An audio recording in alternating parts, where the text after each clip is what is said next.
Hey, this is Les from the TV Dudes. This week, I'm thrilled to chat with actress Diany Rodriguez. Currently, Diany can be seen starring in Lionsgate and Hulu's multicultural comedy film, The Valet, opposite Eugenio Derbez, Samara Weaving, and Max Greenfield. It's a remake of the 2006 hit film La Doublure, and Diany shines as Natalie, the owner of a neighborhood bike store. On the television side, Diany stars in NBC's long-running crime drama, The Blacklist, alongside James Spader, and played ADA Maria Delgado on NBC's Law and Order Organized Crime. She can also be seen in Netflix Night Teeth, Warner Brothers' The Suicide Squad, CBS's Bull, BET's Bigger, Showtime's Ray Donovan, and Universal Pictures' Pitch Perfect 3. Diany is based in Atlanta, supports local causes and politics, and is a founding member of the social justice organization Coalition for Racial Equity. We discuss all of that and more. It's a great interview, and I hope you go check out The Valet on Hulu right now.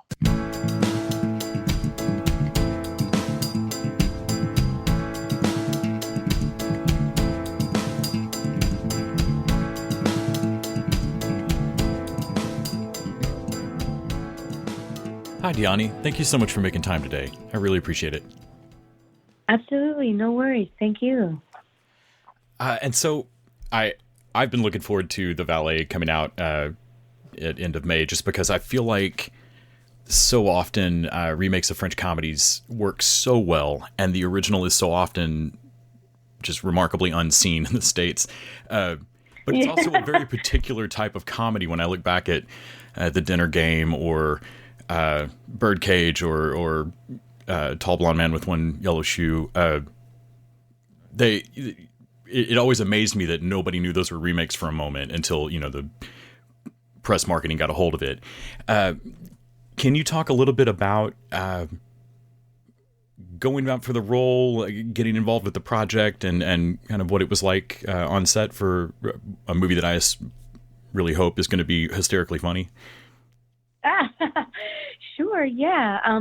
Really quickly, though, I think I love those allusions to those other movies that you just made, too, because I think a big part of that, whether they succeed or not, and that's all relative, is the actor that they choose to headline the film. And Birdcage and Nathan Lane, like those two performances are synonymous. Yes, yeah. And I think that, hopefully we do The Valet justice, because Eugenio Derbez is one of the most iconically, as far as in, Latina cinema, physical actors and great actor comedy technicians of my generation. So I'm really hopeful that we will not let you down.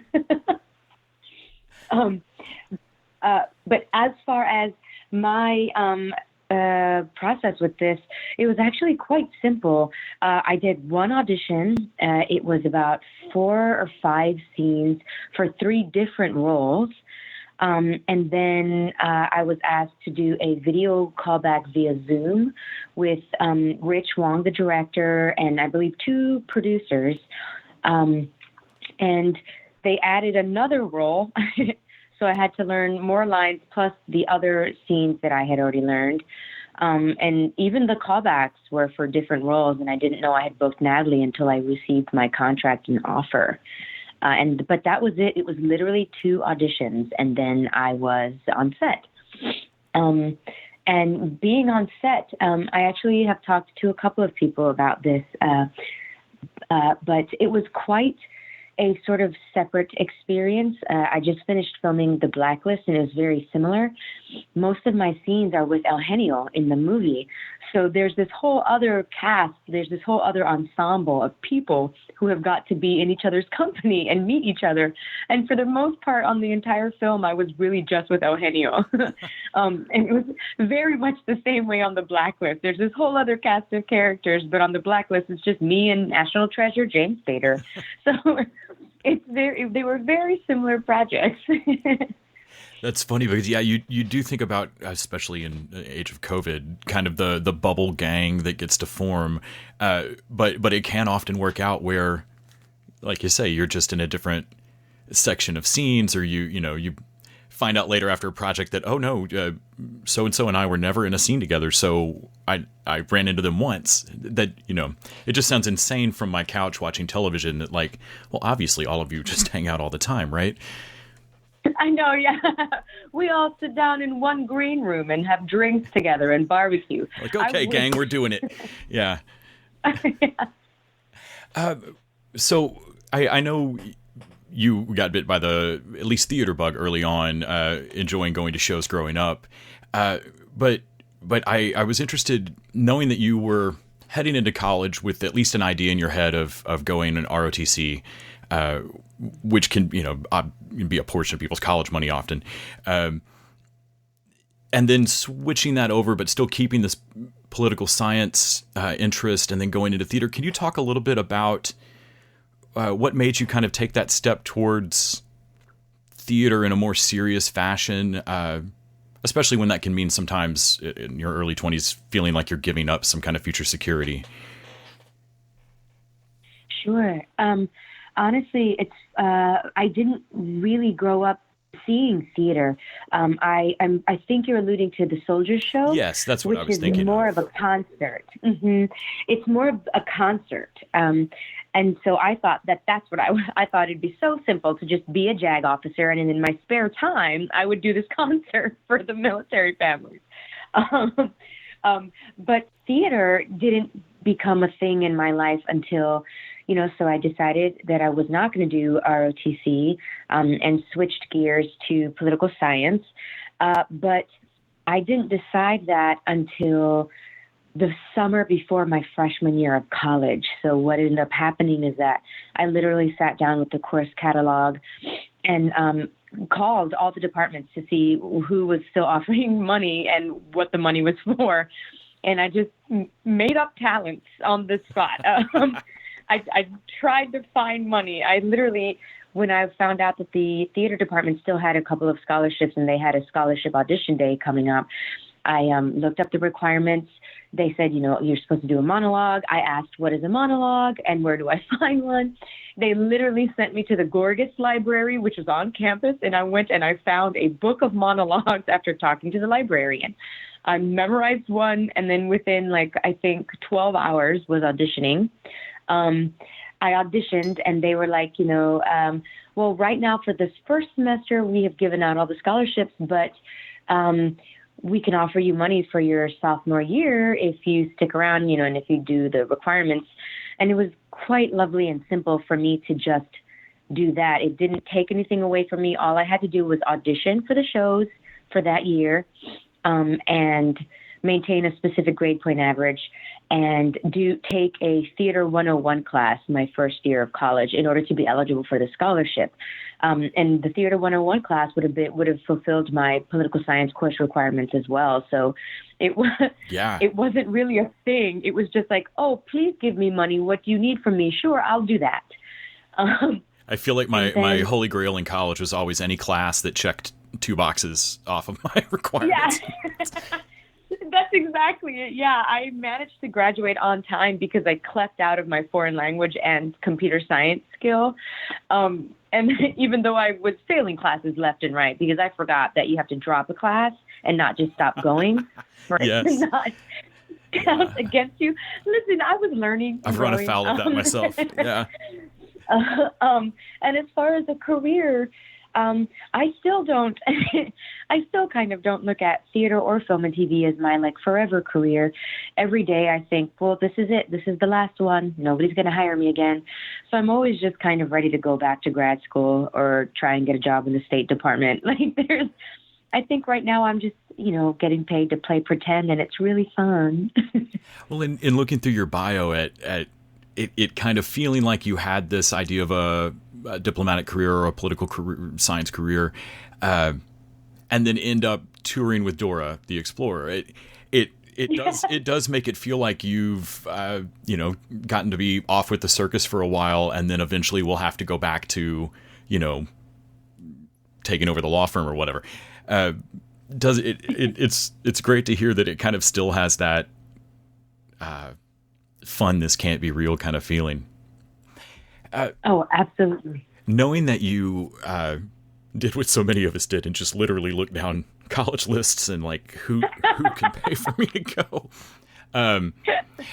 Was there a moment on stage where where a role really spoke to you outside of the hustle of it? What's funny is I think I have always kind of done this. I have always, as early as I have memories as a human being, been like a little too woke to be happy. So I always knew that I would probably say something that would piss somebody off, and then that would be the end of that opportunity.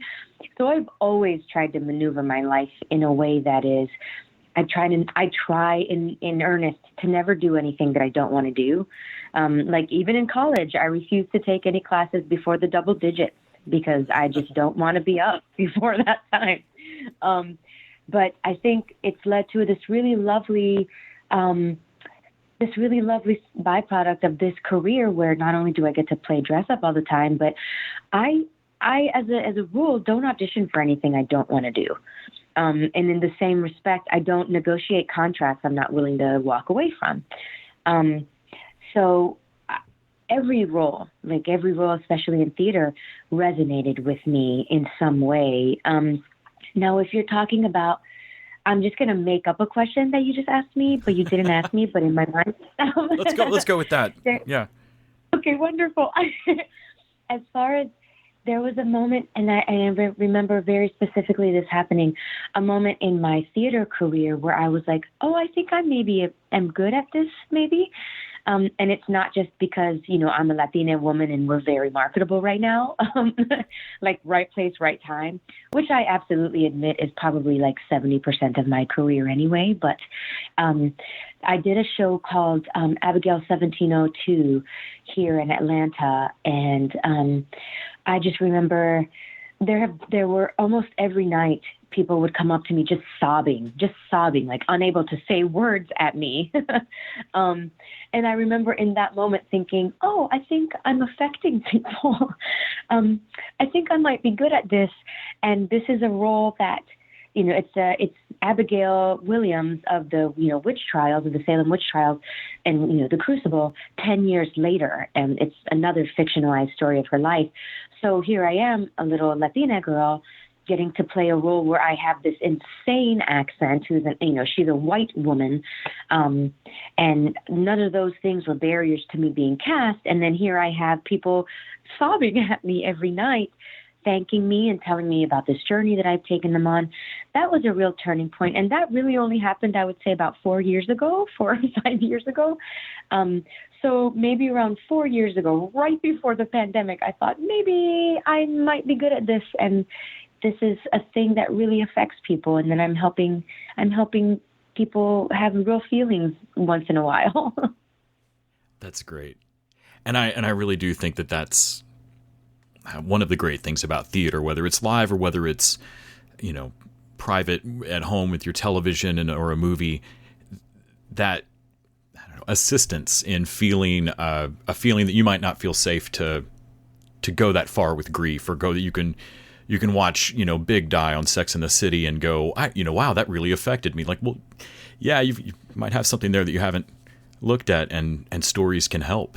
I always think that that's just got to be a wonderful feeling from the actor's side to know that you were part of that. It is. It truly is. Also, like, now I know I never want to ride a Peloton. Sorry. Right? So sorry, Peloton, if they are a sponsor. But I will say also regarding audience feelings, that same show there was one night the curtain came down and I'm, on stage sobbing, like prostrate. And I hear, like, so the lights go down, and this is right before we come up for bow. I did hear somebody in, like, the first row go, thank God. So, like, all kinds of feelings were had, and I will accept them all. Right? I made you feel something. I'll take it. Yeah. That's great. Now, I know you didn't grow up in Atlanta, but it's your city now. I think most of us probably aren't. I'm not living in the city in my hometown. Was there something in particular or something about Atlanta that makes you feel at home, or that you particularly love about the theater scene there, or just living there? Yes. Well, it was my big city growing up because I'm from Jacksonville, Alabama, and my grandmother vehemently hated Birmingham. She said She said, and I quote, "It's just a dirty, dirty city." And so we would come to Atlanta more often than we would come to Birmingham. And like growing up, I was absolutely a Falcons fan. I was a Braves fan. We would come up for games. We'd go to Six Flags all the time. So it was my city growing up, and it just. I did, accidentally leave New York for Atlanta because I ruptured two vertebrae, my C2 and my C3 while I was on my second year of DORA, and ended up having to be, I was living alone and my doctor wouldn't release me to go to New York to my apartment alone because I just physically wasn't equipped to. And so I had to move back home to Jacksonville with my family and recoup for about a year. And I was still in the actors union and I was still paying those dues. So I was like, well, let me see if I can work again. And I drove the hour and a half to Atlanta for an audition.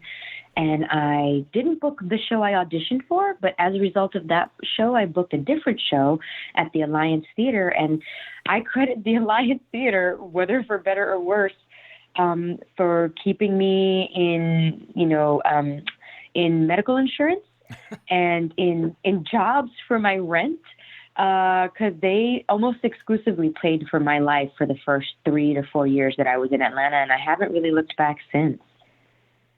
And in terms of giving back, and I mean, I'm sure when you think back and imagine what recouping from that would have been like if you'd not been able to get medical insurance, been able to get a theater gig. Can you talk a little bit about Coalition for Racial Equity? I can. Oh, I'm so glad you asked. So 3 other Atlanta actors and I, right before, funny enough, 2020, and the world ended, the 7 years that were 2020 yes. through now. The sort of linchpin of the group, her name is Cynthia Barker. She has a birthday coming up this week. She looked around and decided that there were vital conversations centering around race and equity in Atlanta that weren't being had, that needed to be had. She decided, let's try to do a community conversation with another organization in town, and they're a nonprofit theater called Out of Hand Theater. They also specialize in bringing up conversations about equity. I was on the organizing committee for that group, for that talk, because of my specific bent towards social justice. It's always been in my life. Like I said, I'm too woke to be happy. So I'm kind of known as that person, and I was on the organizing committee for that. It was such a resounding success. We had over 300 people show up. It was a stormy night. Like, we just couldn't believe it. We had to procure more tables and chairs. And that was such a success, we decided, well, why don't we just form a group and keep doing this? And then the pandemic hit, and, we found ourselves seeing video of unarmed Black men being gunned down in the streets, and people consuming that like it's a made-for-TV movie. And we decided we maybe should do more things. And people started giving us money because of what our central pivot point was, because of how we wanted to create these conversations, because of how we wanted to give back to our community. And they gave us money to the tune of $20,000. To this day, we've given away $20,000. And we decided to center our efforts on creating equity and trying to, destabilize these systems of white supremacy, which nobody sets out to be like, hey, it's 2022. We want to create, art, but we want it to be centered on the lens of white supremacy. Nobody does that on purpose. Yeah. But, you have to, if you want to create real change, understand where these systems were created, how they were created, how difficult it is to break them down. So we have really centered ourselves on trying to create like a rating system of knowing before you go, like we call it the caucasity rating. We try to see when you buy a ticket, where does that money go? Who's being housed, whose bills are being paid, whose art is being showcased, things like that. And, with regard to our grants, I don't know if you've ever tried to apply for a grant. It is so exclusive. It is not easy. Yes. The government does not make it easy to get money that you need. So we were like, we're gonna de-establish that system that these, that the people that need money should be able to get money. So we were like, who needs it and how much? We're gonna pick names out of a hat, because we thought that's the most equitable way to be able to give people money. And there's not a standard of it. You don't have to tell us what you need the money for. Just tell us you're an artist, you are Atlanta-based, and you need money, whether it's you need to decompress because you just lived through a pandemic, so you want to rent an Airbnb and you need $500, or you're trying to create a program for boys and girls to, help acclimate them to culture and let them know that there's a way forward for them as well, like to help them see themselves in media. We were like, we don't care. Just tell us you need the money and we will try and give you the money. And if we pull your name out of the hat, congratulations, here's some money.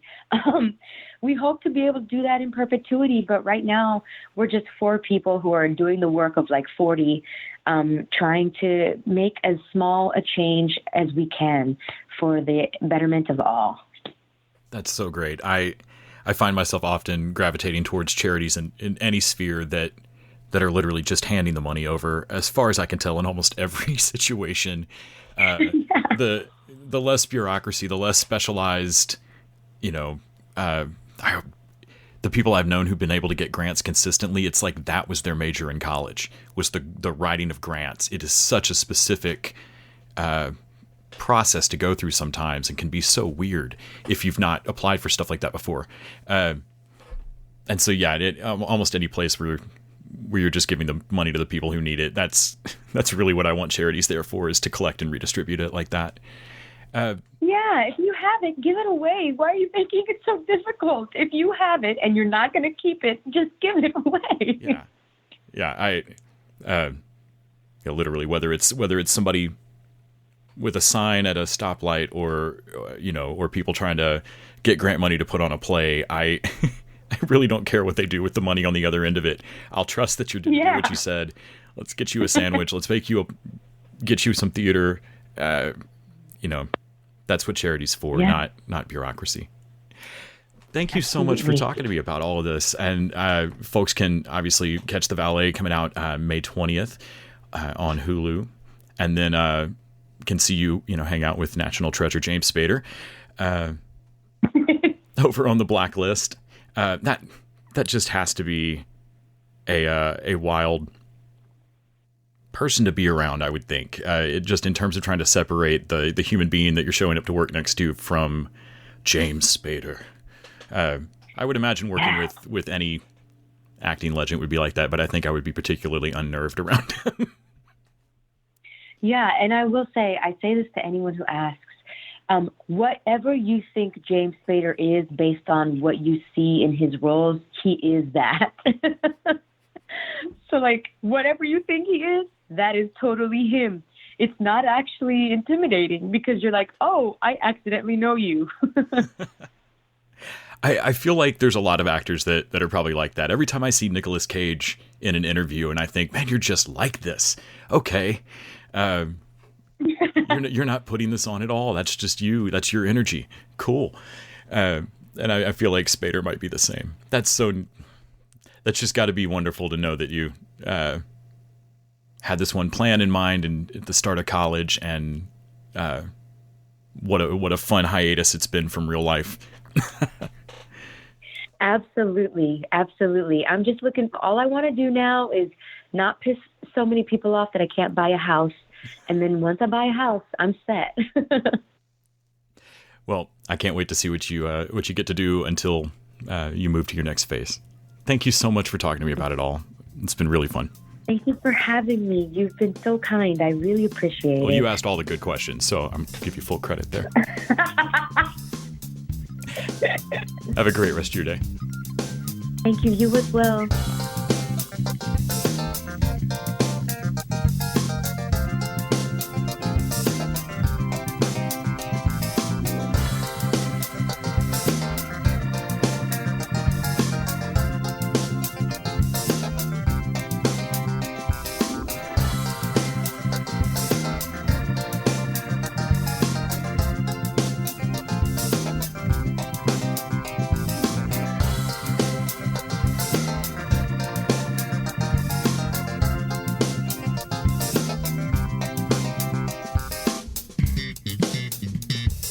TV Dudes is an independently run podcast out of Austin, Texas. We are exclusively listener-supported. If you'd like to help us out, go to patreon.com/tvdudes. You can also find us on Facebook, Twitter, and Instagram at TV Dudes. All the music for our show is done by our friend and original TV dude, Gregory J. Amani Smith. To find out more about us, go to thetvdudes.com. I'm Randy Lander. I'm Les Weiler. And I'm Kyle Scott. Thanks for listening.